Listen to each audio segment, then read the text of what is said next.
Staying with AMD, this week, of course, we saw the release of RDNA 4, the 9070 XT and the 9070. My review's out. I was actually really heartened to see that we got our FSR4 video out actually before my review, which was... I think everybody really wanted to know what Alex thought of it. Yeah, because we had that tease at CES where it was like, hey, this is looking really, really impressive. But would it stand up to the direct feed capture scrutiny? And the answer is yes, it does. Actually, Alex, that's an interesting point because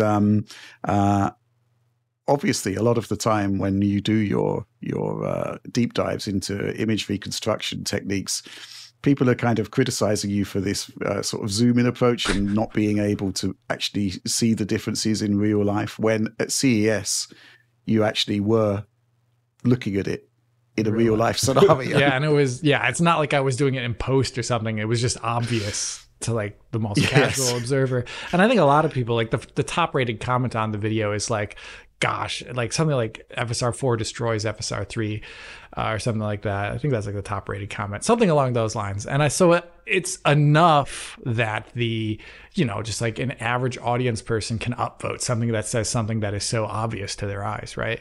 And I think that is what the FSR4 demos we've seen so far in the games where you can inject it in, because I didn't actually try it on any game where there was a native option in the menu.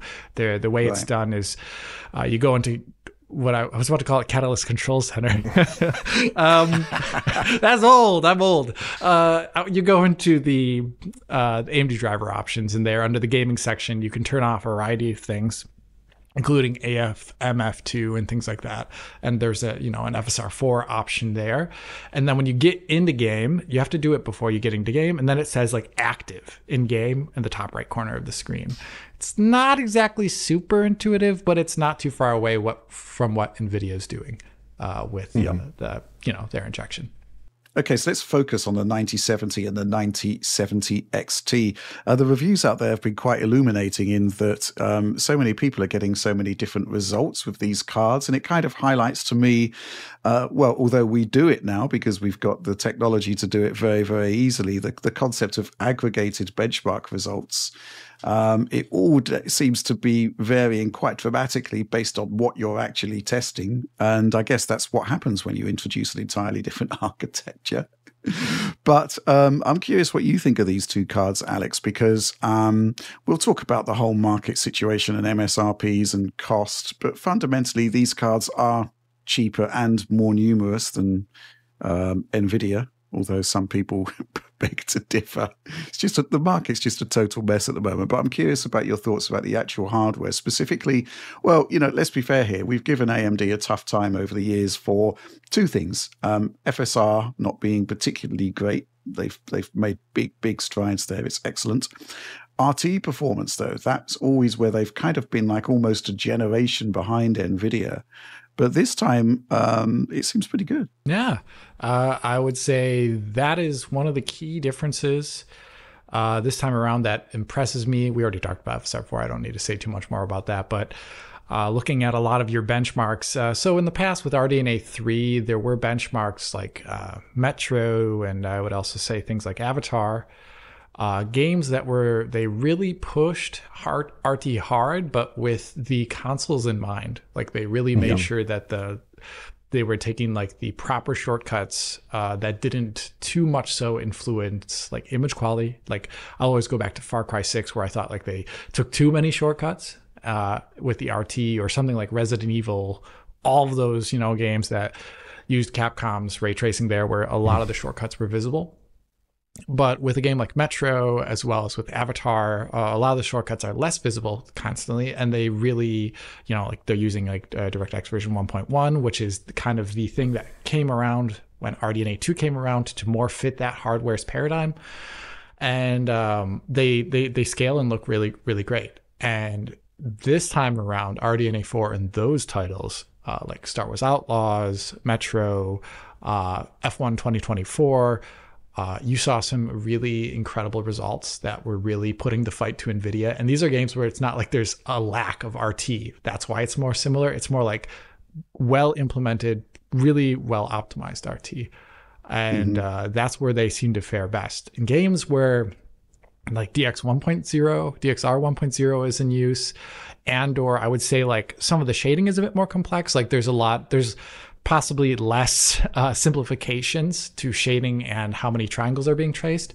That's where you start to see still, even with RDNA 4, there is still some stratification there between NVIDIA and AMD. And I think that bared out really well across the benchmarks you did, Rich, as well as things I saw from Hardware Unboxed, as well as from Gamers Nexus, where you could also see this larger stratification depending upon the title.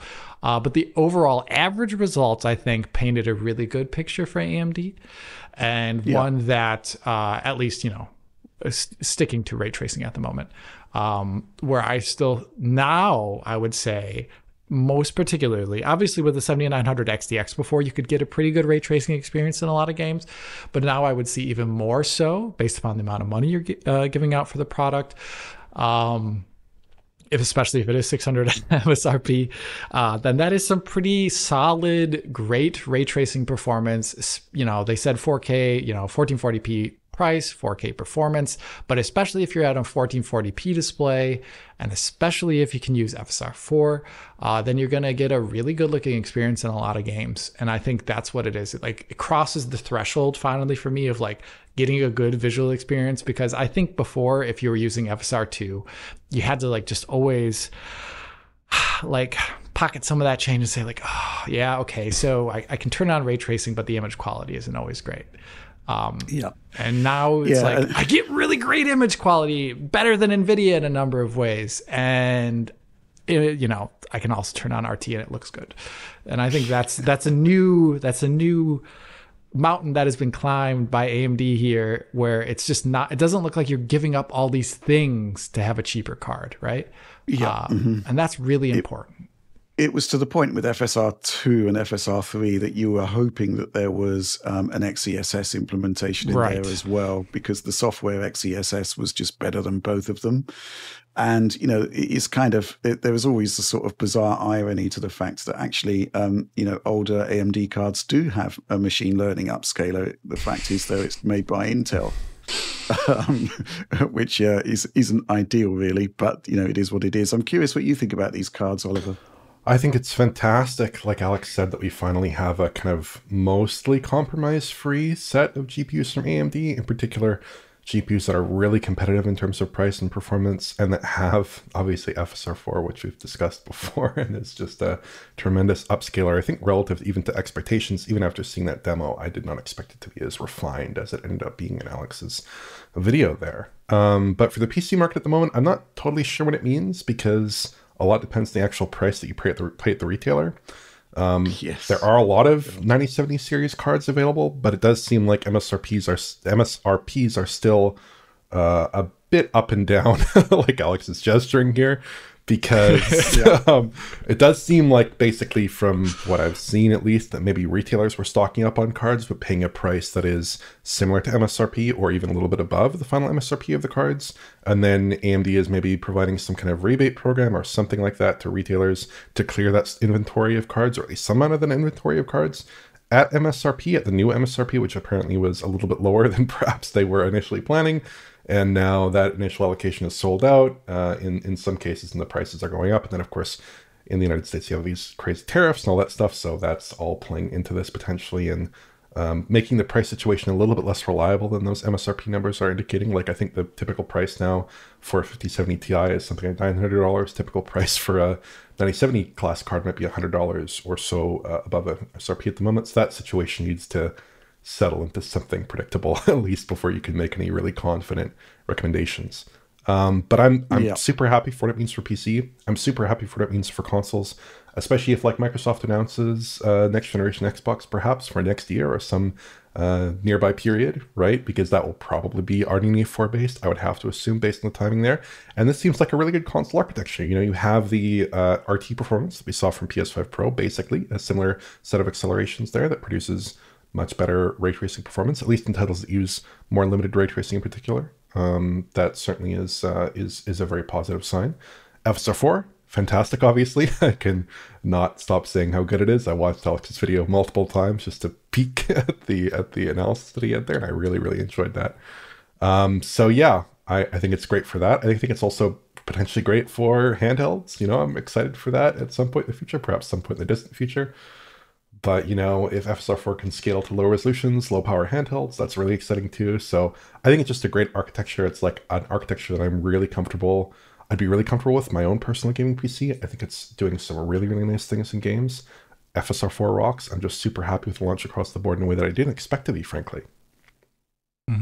Yeah, interesting. Yeah, well, first of all, I'm going to quickly just complain again about the whole concept of buying a GPU, which seems to be a completely alien experience to buying just about any other piece of consumer technology.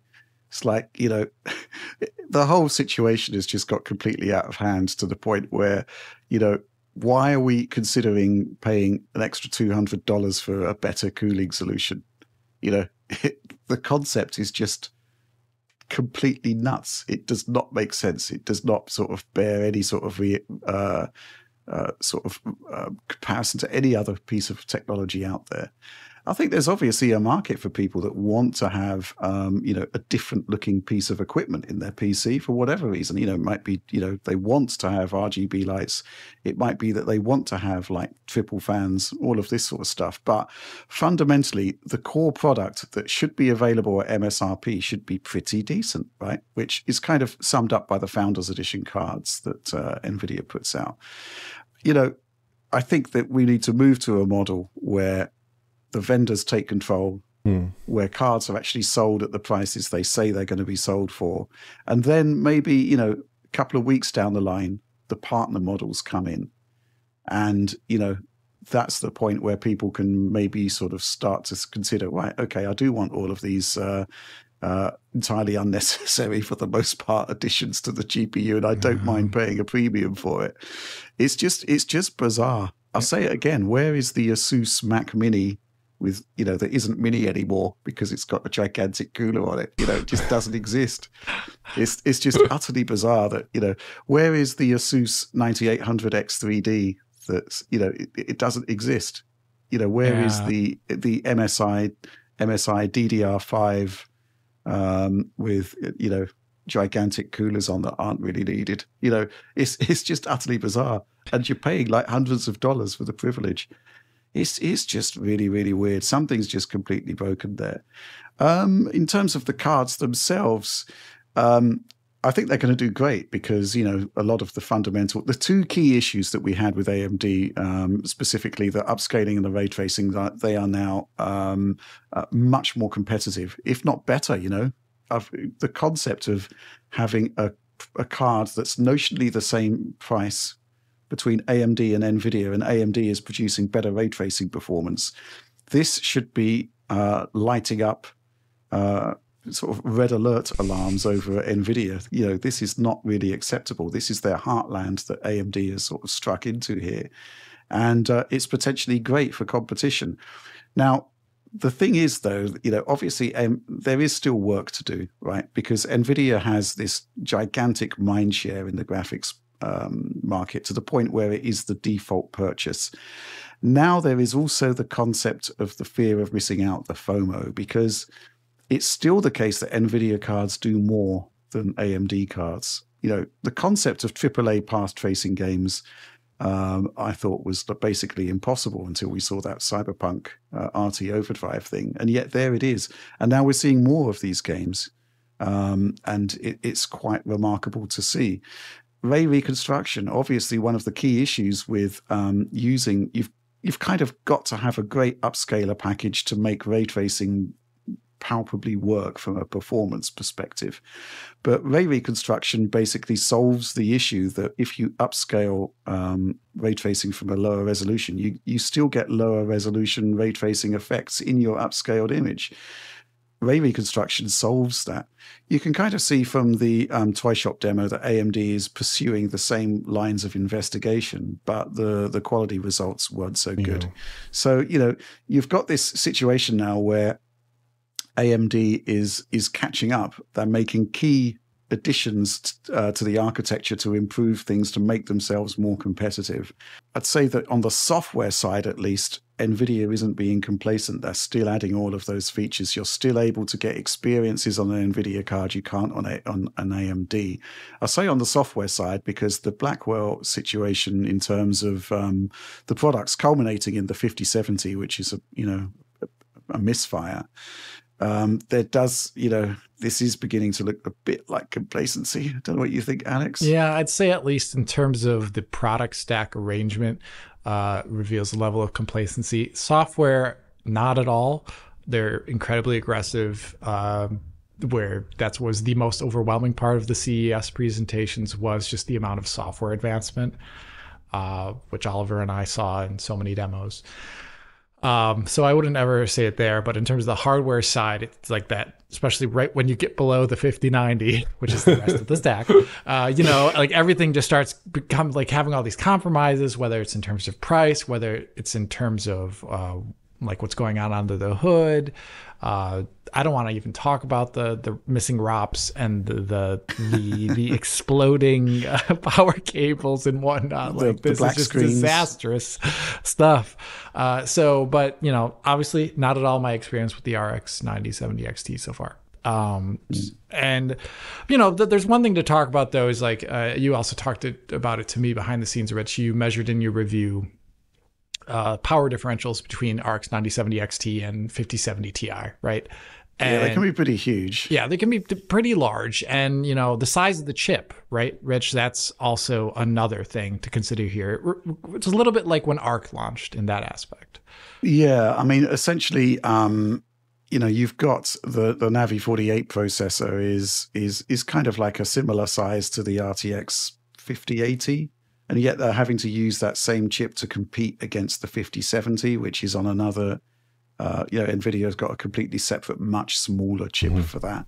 So, there is efficiency stuff to talk about here, both in terms of power on the XT, which I honestly think they seem to have pushed it really, really hard to make it as competitive with the 5070 Ti as possible. And it doesn't feel like that's where it should be when you look at the 9070, where efficiency is so much, much, much better. And then there's also the concept of die sizes where, NVIDIA is able to produce. I mean, the 9070, we thought it would be tons better than the 5070, and it is better, but it's not always, it's not like a class apart, so to speak. And yet, you've got this GPU that's going to be much, much cheaper for NVIDIA to make. So, there's still, I think, engineering differentials there between AMD and NVIDIA. Yeah. I mean, we've got a couple of supporter questions. We'll tackle those quickly. This one from MG Subby. If the 9070 XT ends up being a massive success, what do you think the odds are of AMD releasing a 9080 XT? 9070 XT looks very appealing next to NVIDIA's lineup, but it's just not enough of an upgrade over my 3080 for me. An $800 9080 XT with, say, 84 CUs and 20 gigs of RAM would be a great fit for me, however. This is the interesting thing, right? Because, going back to the chip size, we've got a 5080 sized, broadly equivalent chip. So, basically to make, a 9080 XT, they would have to really make an even bigger chip than that. And that kind of pushes you towards sort of 4090, 5090 style sort of product, which would be extremely expensive to make, I suspect. Right.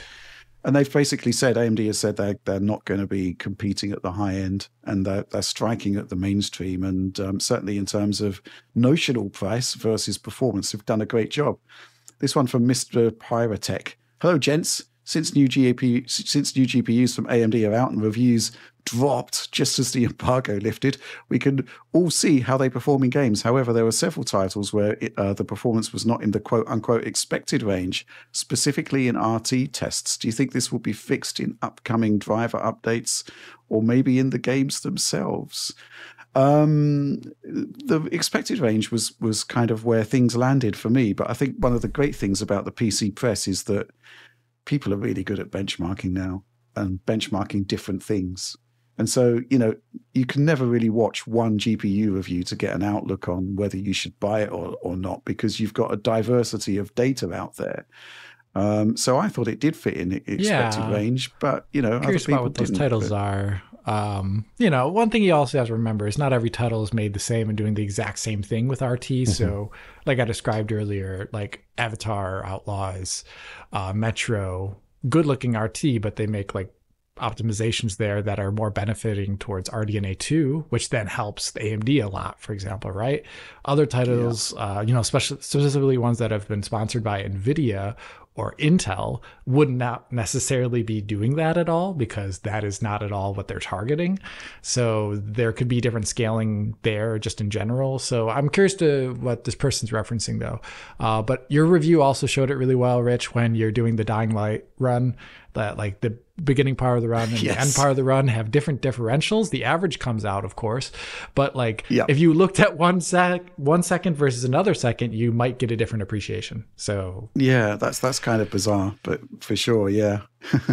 Going back to the sort of NVIDIA versus AMD thing, Alex, I mean, we had a supporter question last week, which we didn't talk about, but I did send it to you, and I thought it was quite an interesting conceit, which is that, instead of doing GPU reviews based on apples to apples benchmarks, you would basically just take something like the 5070 against the 9070 and just play games and changing the settings according to what best fits that GPU. And obviously it'd be DLSS on one, it would be, FSR on the other, or maybe XeSS depending on the game. Right. And you would be using possibly frame generation 4x or 3x on NVIDIA, and you wouldn't be using frame generation at all because it may not be supported on AMD, that sort of thing. What you would actually end up with there is what I've kind of called an anti-benchmark review, where you're deliberately completely ignoring the concept of apples to apples testing because it's not really relevant to the consumer experience. You would be looking at 10, I guess from our perspective, it would be AAA games. Right. And you would be just tailoring those games to the strengths of your particular PC and the GPU that you've got, and then you would test them side by side, which I suspect is probably something that we should possibly think about doing. I don't know what you think about that. I think it's an amazing idea too, because it would then show off the differences in software packaging, as well as input latency would become more relevant. You wouldn't be stuck in this, we use TAA at native land that is just completely made up. That's a very low percentage of people that are doing that. I loved the comments under my video. They're like, Alex is saying FSR2, FSR3 was never usable, but I have always only used native. And it's like, good for you. Really good for you. I also loved some of the comments that were like, DF complains that, or people complain that DLSS is only works on a certain subset of hardware, but here AMD does it and they're praising it. It's like, well, it kind of takes some sort of hardware advancement to make this software even viable. So like, once again, these complaints, I just don't understand. But getting back to the question at hand, the anti-benchmark would be an amazing concept for a video, because you'd be finally showing people the way they actually would potentially use these GPUs in the wild. Then you would be doing stuff like, should I turn on AFMF2 in the driver then to get a better experience in this game? Is it making a better experience? Right? Like, then you'd actually come to this question, like, is it doing it? Is it doing its job? It would be turning PC GPU reviews into more of a console style comparison almost. Because you would be, developers use the strengths of each individual console to produce the best experience there. I'm curious what you think of this concept, Oliver. Well, I think it's an interesting concept. That's certainly the way that I think I would personally go about comparing the GPUs if I was to produce such a video. I think that's certainly the way that I would see it. But I also think a lot depends on your own personal preferences in terms of image fluidity, your own monitor setup. Like if you're targeting 120 hertz TV, that's a very different kind of setup in terms of frame generation usage, in terms of upscaling usage, than trying to do like 240 hertz, 480 hertz, whatever. And then obviously there are so many factors here. Also the resolution you're targeting. I mean, a lot of people are targeting really high refresh 1440p monitors. There are just so many factors, but I do think like for a given display, for a given target in terms of user preference, setting up the two machines to basically facilitate that experience and getting hopefully a good experience on both platforms and showing what the differences there are. I think that's that's certainly a really compelling concept. And I think there, probably the two biggest points of differentiation would be the presence of really high quality MFG on the NVIDIA side, whereas with AMD, you have to use like lossless scaling or something. And then obviously ray reconstruction is another big factor. AMD has a technology in the works there, but it's not really up to snuff at the moment, at least from what we've seen so far in various demos. It's not quite there, probably not even that close to being there necessarily. So those would be the 2 points. It's all on a title by title basis, isn't it? Because there is FSR3 frame generation, of course. Of course. But there are DLSS. But not MFG. But frame generation in general is kind of dominated by NVIDIA. Again, it goes back to this whole sort of proliferation of features. VFlex is, because it's a part of DLSS3 frame generation, you've got basically an anti-lag solution that's built into a huge range of games. And AMD's only really just put out anti-lag 2. So it's far behind in that respect as well.